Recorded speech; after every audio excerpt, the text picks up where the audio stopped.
Hey, Elliot Rowe here.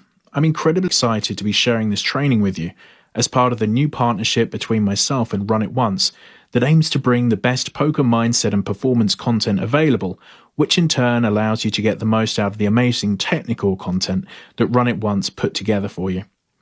For those of you who aren't familiar, my name is Elliot Rowe and I'm a mindset and performance coach to many of the biggest names in the game.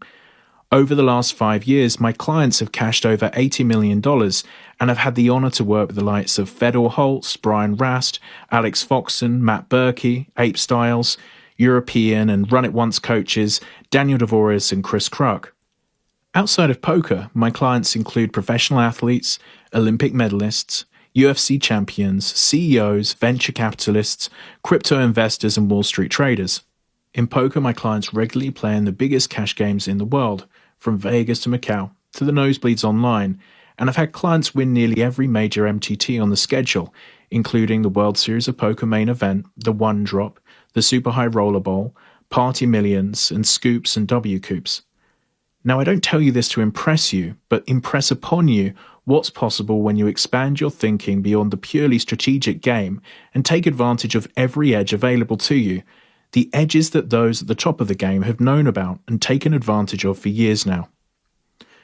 Now, you might be asking yourself exactly what those edges might be. When people think about my work or hear the words mental game or poker mindset, two things usually come to mind: focus and tilt. If you're someone who flies off the handle when something doesn't go your way on the table and just start punting off stacks, then it's pretty obvious you need to work on that aspect of your game.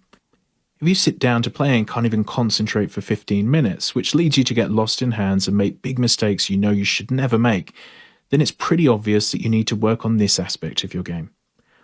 While I certainly agree these are critical topics, and any good system will cover focus and tilt in depth, they're only the tip of the iceberg. When you break it down to its most basic level, my work all comes down to performance. It's about increasing the level of play you're capable of, then eliminating the gap between those capabilities and how you actually show up when money's on the line. So if you've ever felt frustrated at your progress in the game, especially if you feel like you're doing things right, but the results just aren't meeting your expectations, then you really want to pay attention to this training. This isn't something you'll just want to have on in the background while you're playing. What I'm going to show you in this training is exactly where your profit comes from in poker, and show you where you need to look if you ever find yourself stuck or not making progress that you think you should be making. The simple fact is you're a member of Run It Once because you want to get better, learn more about the game, and improve your results on the tables. This framework is the simplest way I've found to explain how to get better at a rapid rate, what to do when you seem to get stuck, and to understand how the best players in the world look at the game and take advantage of opportunities that others miss. So with that being said, let's dive right into the 6 levers of poker profits. As we all know, technical skill is the foundation for any successful poker career. Given you're a member of Run It Once, I don't think I need to do much to convince you of this fact. You can meditate every day, eat the perfect diet, and be incredibly tough in the face of the worst bad beats and downswings, but if your technical skills aren't up to par, you're not going to make it very far. This truth gave birth to a massive industry of poker books, video training sites and private coaching. Millions of dollars are spent each year by ambitious players looking to improve their profits. Poker training, especially what's offered here at Run It Once, is a phenomenal investment when it works. Here's the thing. With so much great poker content being produced, why do so many players struggle to achieve the success they desire? Every year, hundreds of books are released. Every month, hundreds of hours of video training is created. You have massively powerful software programs available for a nominal price, and many of the game's elite are sharing their best strategies with their private coaching clients. Well, what this shows is that information alone isn't enough to get you where you want to be. Poker skill, while obviously incredibly important to your success, is only one piece of the puzzle. In fact, what I've discovered, and what I'll be sharing with you today, is that it's one of 6 puzzle pieces that determine your profitability in the game. If you're not having the success you desire in the game, then it's at least one of these 6 factors that is holding you back. Before I dive into what these 6 are, I'm going to run you through a quick visualization which will serve as an introduction to the topic.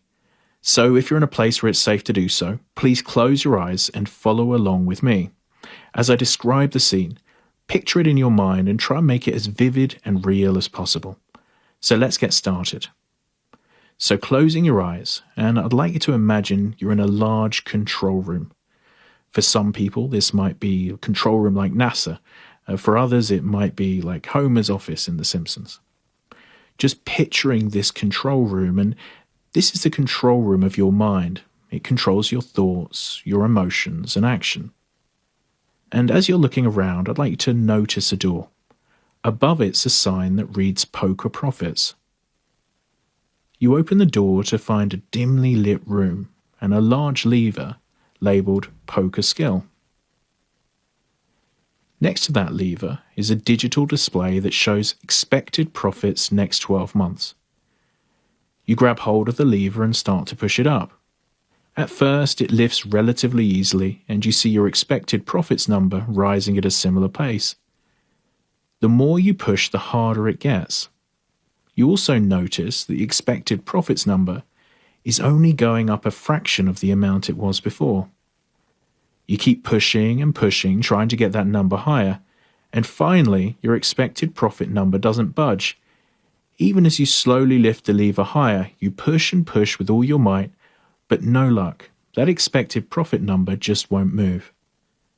Eventually, you give up, slump down, back against the wall.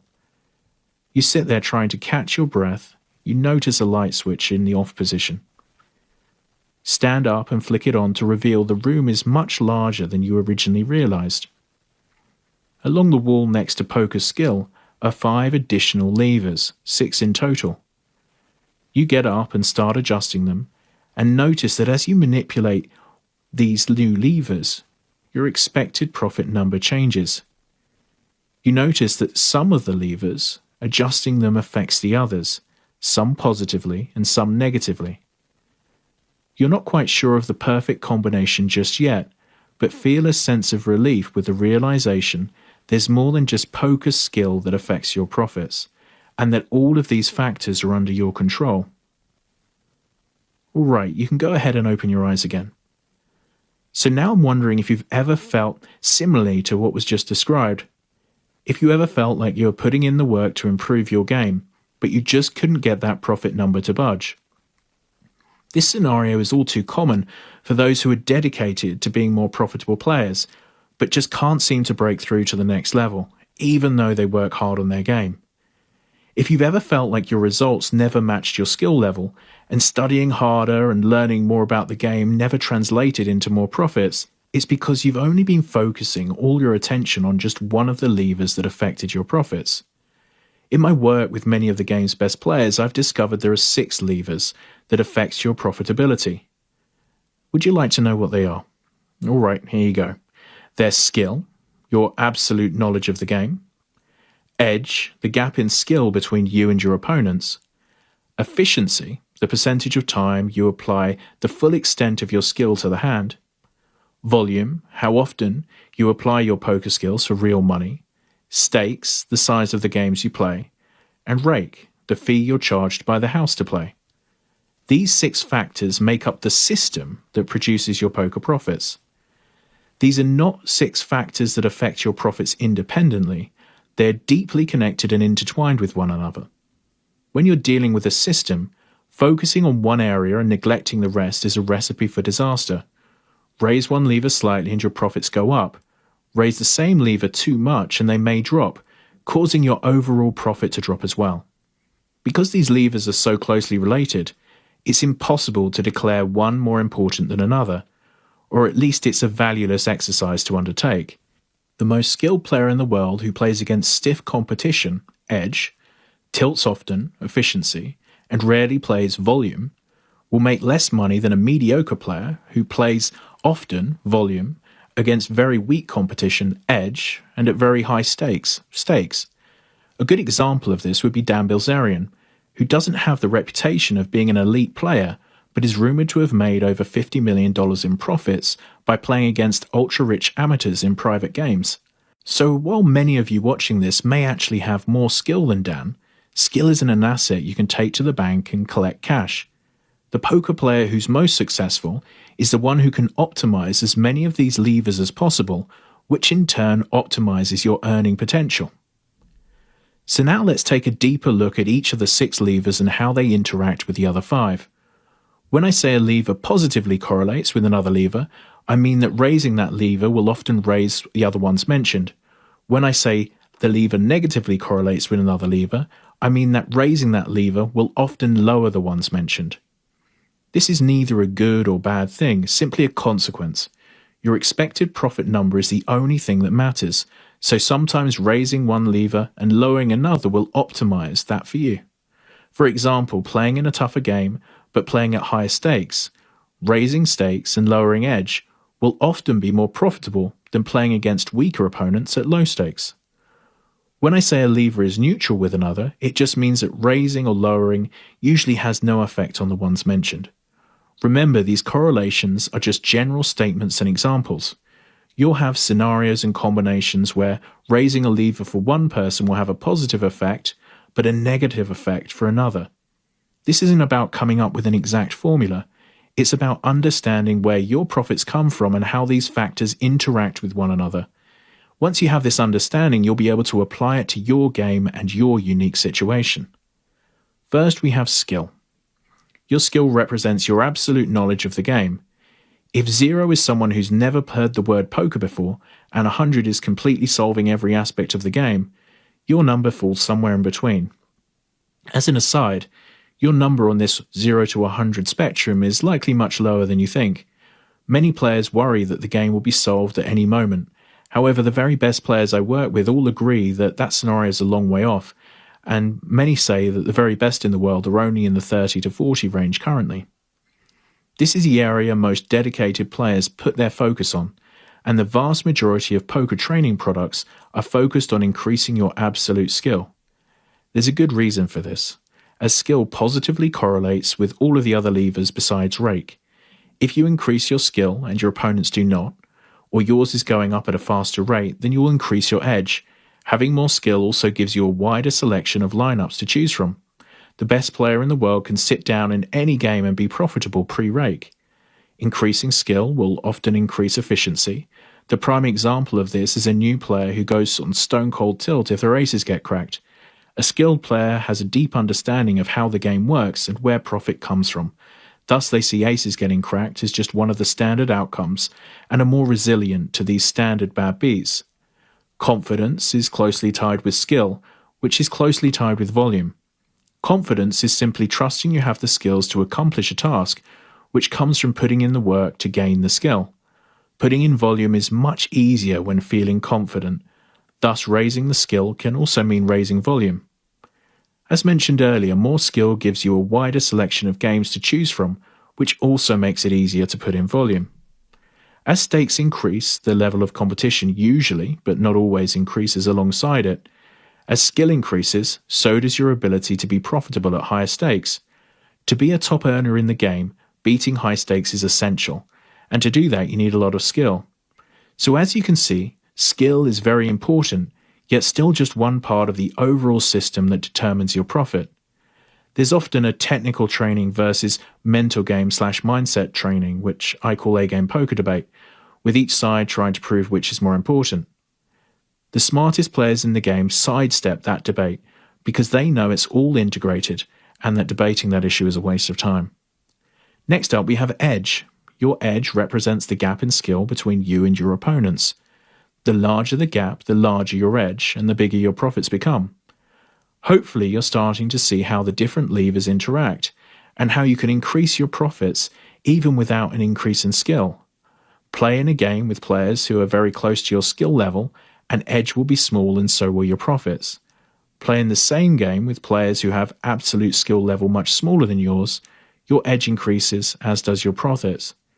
You could be the 8th best player in the world, but if you're playing against 1 through 7, you'll be a losing player in that game. On the other side, you could be a losing player in almost every game spread, but if you're a 5 out of 100 and sit down with 7 zeros out of 100, then you're going to clean house. Edge positively correlates with efficiency and volume. The larger your edge, aka your win rate, the less swings you'll have, meaning your profits will steadily go up, and you won't experience as many prolonged downswings as someone with a smaller edge. This means you'll face less adversity and have a stronger feeling of control. That creates an environment where it's relatively easy to play your best, efficiency, and put in a lot of volume. There are some scenarios where the opposite could be true. If you're playing with a high edge, but for low stakes, the lack of challenge could lead to boredom and thus drop efficiency and volume. By now, you should be starting to see just how important it is to find the right balance for your game to optimize your profit number. Now we have efficiency, which is a major bottleneck for most players. You probably know someone who seems to have all the right answers when doing work off the table, but is constantly making big mistakes in the game. They should know better, but keep making them anyways. These are what are known as unforced errors in the sports world. Efficiency represents the percentage of time you apply the full extent of your absolute skill to a hand. All the skill in the world is irrelevant if you're not actually applying it at the table. When somebody is performing to the full extent of their poker skills, it's quite often referred to as playing their A game. While my trainings are designed to cover all 6 levers, much of my content is dedicated to making the gap between absolute skill and applied skill as small as possible. An extreme example would be a very good player playing highly intoxicated.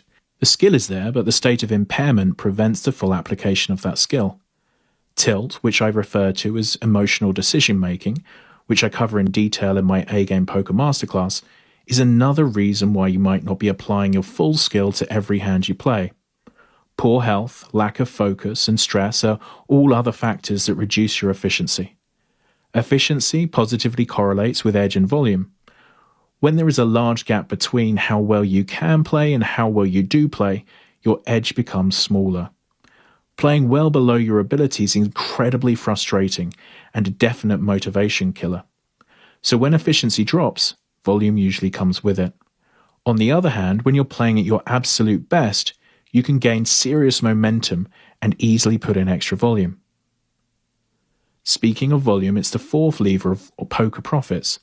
Volume is simply how often you play for real money, the number of hands you play in cash games or the number of games you play in MTTs and sit-and-goes. Volume is how you translate poker skill into actual profits. Just as I said with efficiency, all the skill in the world is irrelevant if you're not actually applying it at the table. Simply put, if you don't play, you don't get paid. Volume is a major leak for many players. You can be highly skilled, play in amazing games, and always play your A game, but if you play only a few hours each week, your earnings will be capped. Keeping all other factors static, a 25% increase in your volume will yield a 25% increase in your profits. This is obtainable for many players who constantly struggle with putting in the hours necessary to achieve their profit targets. This is a balancing act because volume usually negatively correlates with efficiency. An online player who adds more tables will eventually start to lower their efficiency. It's just not possible to play each hand optimally with so much action going on in once. Too much volume can also lead to burnout, which can both lower your efficiency and your volume. Burned out players are often need to take weeks or months off to recover, and they give up any profits that would have been earned over that time. Next, we have stakes. The stakes you play has a major impact on your overall profitability. Moving up through the ranks increases your lifetime profit potential exponentially, but doing it too quickly can set you back months or even years. Managing this balancing act is a vital skill that can mean the difference between a long and prosperous career and one that never makes it off the ground. For the most part, the rake lever is independent of the others. However, stakes negatively correlates with rake, meaning the higher stakes you play, the less rake you usually play. This is especially important at the micro and low stakes, where rake can eat up the vast majority of your profits. Stakes is often, but not always, negatively correlated with edge, as the further you move up, the stiffer the competition gets. For a player just moving up or taking a shot at higher stakes, you'll usually find a negative correlation with efficiency. Playing for an amount of money that will really sting if you lose isn't a great recipe for playing your best poker. On the other hand, a player used to playing high stakes might have a lower efficiency when playing smaller stakes, as they don't treat it as seriously. And finally, we have rake. Rake is the least sexy of all the levers, but it's important to be aware of the rake that you're paying and how it affects your overall profitability. A high rake, like you'll often find in micro and low stakes games, can eat up all your profits, while a low rake can make players profitable who would be losers under average circumstances. A good example of this would be the old supernova elite grinders who would often break even or lose money at the tables, but still come out on positive because they were essentially playing little or no rake with their bonuses. A high rake doesn't necessarily mean you must avoid the game. There could be a game where you have a very high edge, making the game quite profitable even with high rake. The important thing is to be mindful of the rake, as most people don't even factor it into their decision making when choosing a game. So now we know all the factors controlling our profitability in poker, but how do you use this knowledge to actually boost your profit? The key is to understand that these 6 levers represent a dependent system, not 6 individual factors. This means improving profits isn't simply as random as improving one or multiple areas. If you ever felt that you were working hard on your game and doing everything right, but just weren't making the progress you deserved, chances are a deficiency in one of the areas is holding back the progress you can make in all the others. In a system of interdependent variables, a bottleneck in just one area is enough to slow down the entire system. For example, if you're the best player in the world, skill, but only played 1-2 NL, your profits would be severely constrained. It wouldn't matter how much you improved your game, skill, how big your edge was, how often you played your A game, efficiency, how much you played, volume, or how low the rake was. Without increasing your stakes, you wouldn't be able to make meaningful improvements to your profits. The rake factor is also a good example of this phenomenon. A high enough rake can make a game literally unbeatable. If you were to play in a game with those conditions, no amount of improvement in any other area would make a difference. Many players get trapped in the micro stakes because even though they have a large edge over their opponents, the high rake makes it very difficult to grind up a bankroll. The key to using this framework to improve your profits is to take an honest look at each of the 6 levers, to discover the lever or combination of levers causing your bottleneck. Once you know what's actually holding you back, you can make the proper adjustments to remove the bottleneck and the constraint on your profit that it's causing, whether that means diving deep into the Run It Once training or going through something like my A-Game Poker Masterclass. Now it's time to have a little fun with this concept. To see this in action, I've created a list of bottleneck profiles that I see repeated over and over again in the players that I work with. In each profile, I list the lever or combination of levers that are the hallmark of that profile. If you're not currently achieving everything you desire in the game, then chances are you fit into one or more of these categories. Let's take a look at these profiles and see if any of these hit home for you, or you can see these traits in someone else you know.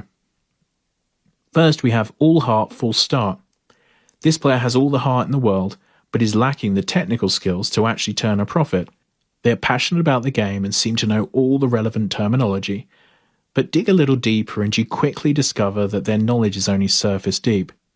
Their skill lever is down, edge, efficiency, volume and stakes is up. Then we have the perfectionist. This player puts in tons of work to improve their game, in fact too much work. They have a mental block holding them back from actually playing in anything but the perfect conditions. They're crushing low stakes, but feel like they aren't ready to put in the volume until they have a higher stakes skill set. So they grind PioSolver for 5 hours a day, purchase all the major courses and memberships, and only put in 1 or 2 sessions a week. When they do make it to the table, if anything small goes wrong, they insta-quit the session. If their A game moves to A-, they snap quit and they're done for the day. Their skill, edge and efficiency are up, but their volume is down. Here we have the gladiator. This player is out to conquer the poker world and prove they're the best of the best. They seek out the toughest games at the highest stakes possible. They're an excellent player and are more excited by the thought of crushing a solid reg than they are of optimizing their profits.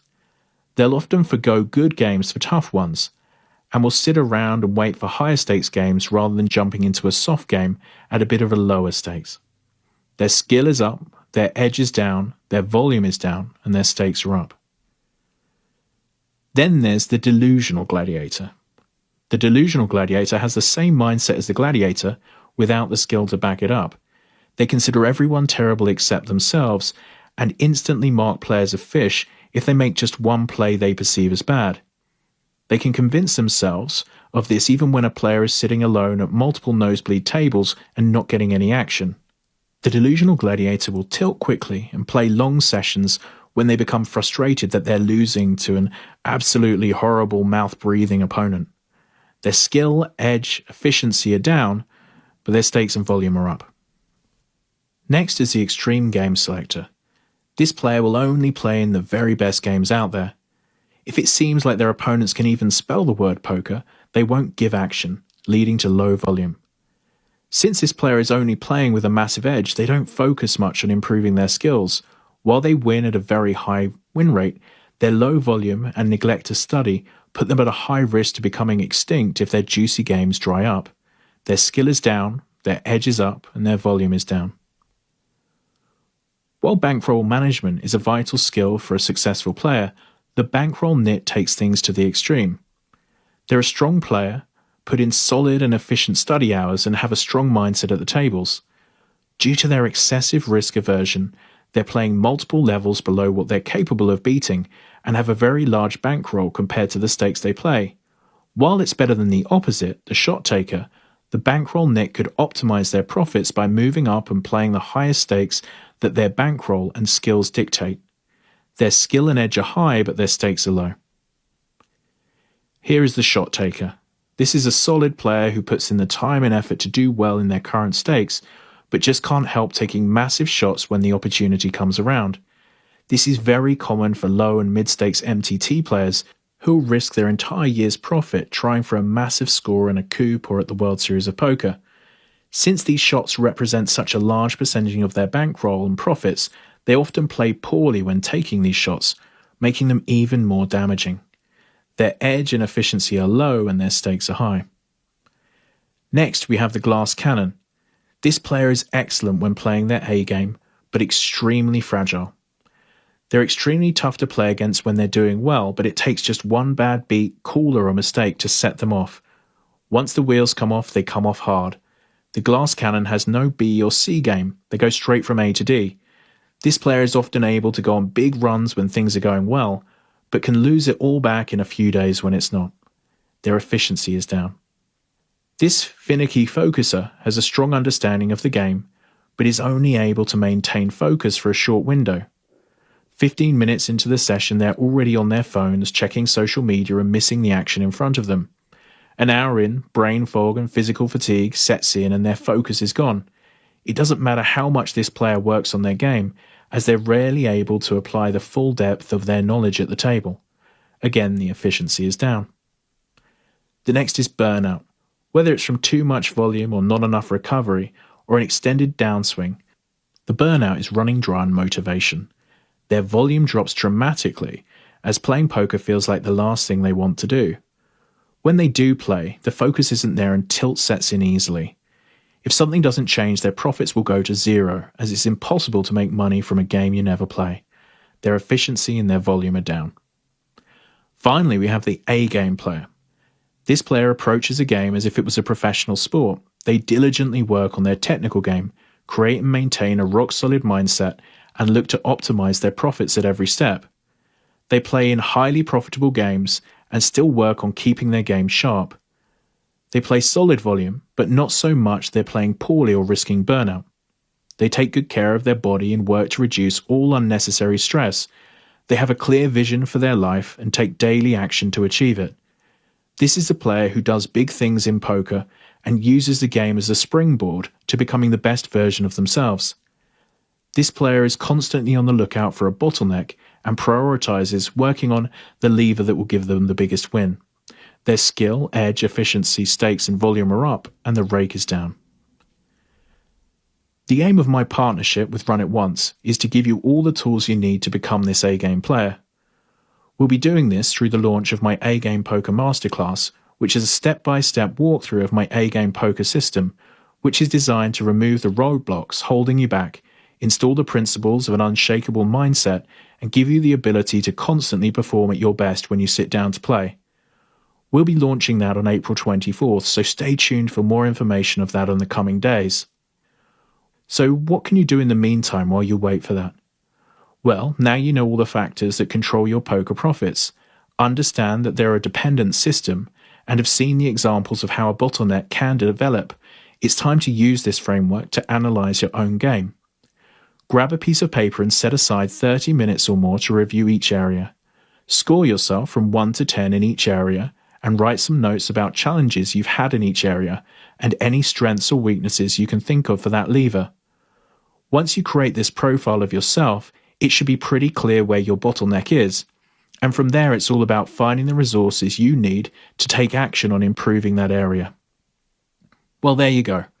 I really enjoyed sharing this framework with you, and I hope it's opened your eyes so you can start to see the path going forward. Please let me know your thoughts, and if any of those profiles hit home for you. Have a think, are there any more profiles I didn't cover that you can think of? Please drop comments on any insights you have. I'm looking forward to hearing them, and I'm looking forward to helping you become an A-game player through this exciting new partnership with Run It Once.